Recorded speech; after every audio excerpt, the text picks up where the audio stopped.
Salam jumpa Bapak Ibu trader sekalian. Hari ini kita ada di tanggal 2 April 2020. Kita kembali lagi ketemu. Kali ini kita akan coba update lagi bagaimana sih pergerakan IHSG. Ayo kita lihat chartnya. Inilah chart IHSG. Di sini kita lihat IHSG udah mulai bergerak dalam range sempit ya. Udah 5 candle ini dia bergeraknya di situ-situ aja. Nggak naik, nggak juga turun. Tiap hari bergerak tapi nggak kemana-mana. Kita akan mengatakan oke, mungkin aja dia sedang sideways.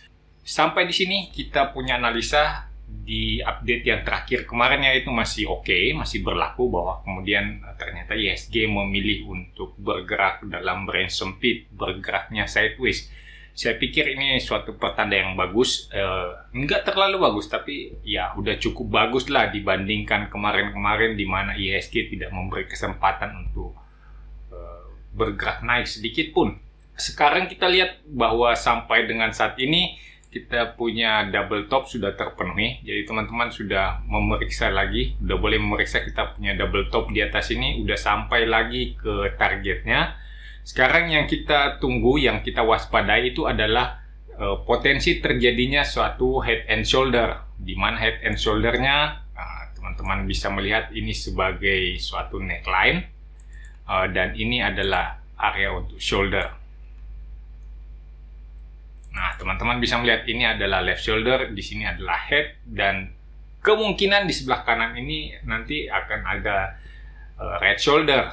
Tapi sebelum terjadi, sebelum terkonfirmasi head and shoulder, kita nggak boleh mengatakan head and shoulder. Kita boleh berjaga-jaga, jangan sampai kita kebingungan pada saat beneran terkonfirmasi head and shoulder, kita malah bingung.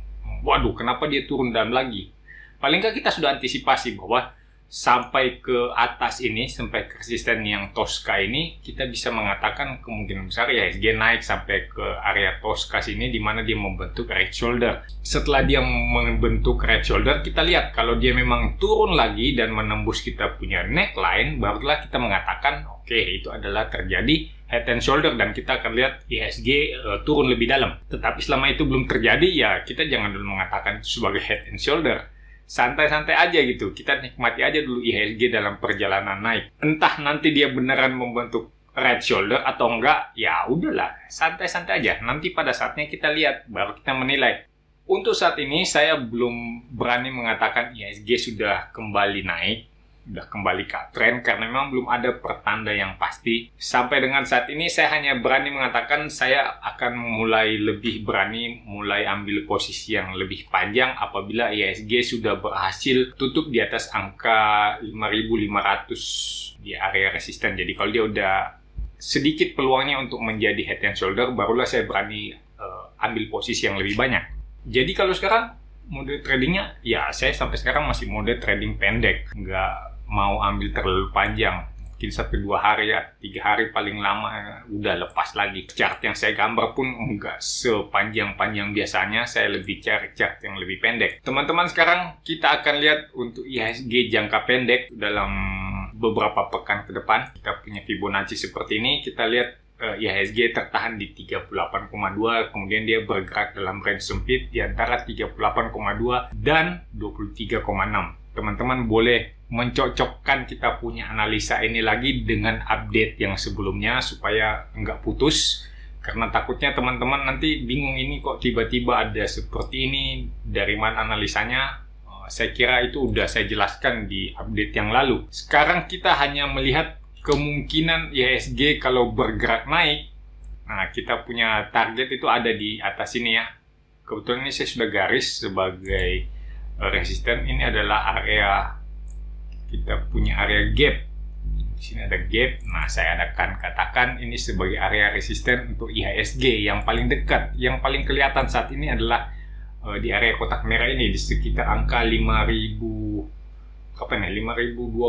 Target ini akan menjadi lebih jelas apabila IHSG sudah berhasil tutup di atas 4.605. Jadi saya akan lebih memanjangkan saya punya posisi, saya punya time frame akan lebih panjang pada saat saya melihat IHSG sudah ada di angka 4.605. Kalau dia udah di atas itu, ya saya udah mulai bisa lebih panjang lagi. Saya akan cari time frame yang lebih panjang supaya bisa hold sahamnya agak lebih lama. Kalau sekarang ya memang masih sangat-sangat pendek. belum berani untuk mengambil posisi lebih banyak. Yang menjadi perhatian kita adalah area support di sekitar 3918. Ini seharusnya menjadi area konsentrasi kita, di mana kita harusnya lebih berjaga-jaga jangan sampai IHSG turun di bawah kita punya support 3918 dan kita terjebak. Karena kalau dia turun di bawah support 3918, ya dia akan turun lebih dalam lagi. Sampai seberapa dasarnya, teman-teman bisa lihat update yang lalu. Di situ saya cukup jelas memberikan pandangan kalau IHSG turunnya sampai seberapa dalam. Skenario untuk turun ini sebenarnya sudah mulai agak berkurang ya, tapi belum habis skenario untuk turun. Masih ada terjadi kemungkinan sampai benar-benar terkonfirmasi bahwa IHSG beneran naik.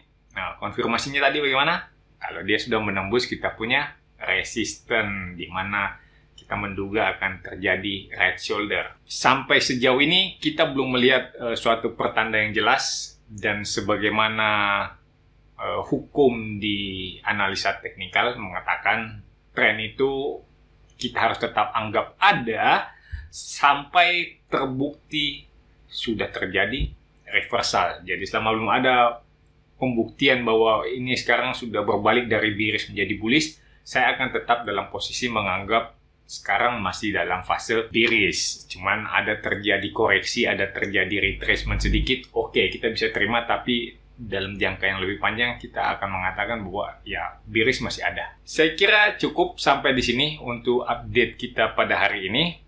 Saya harapkan kita semua bisa segera melihat IHSG berbalik naik, karena kayaknya agak sulit juga ya untuk kerja di rumah.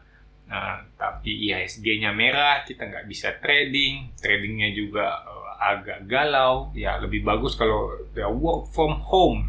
Work from home, kita terima work from home dengan kondisi IHSG sedang bagus, supaya kita bisa tetap dapat cuan dari pasar walaupun kerjanya di rumah. Tetap tinggal di rumah, tetap sehat. Walaupun Anda sehat, Anda bisa menjadi carrier untuk orang lain.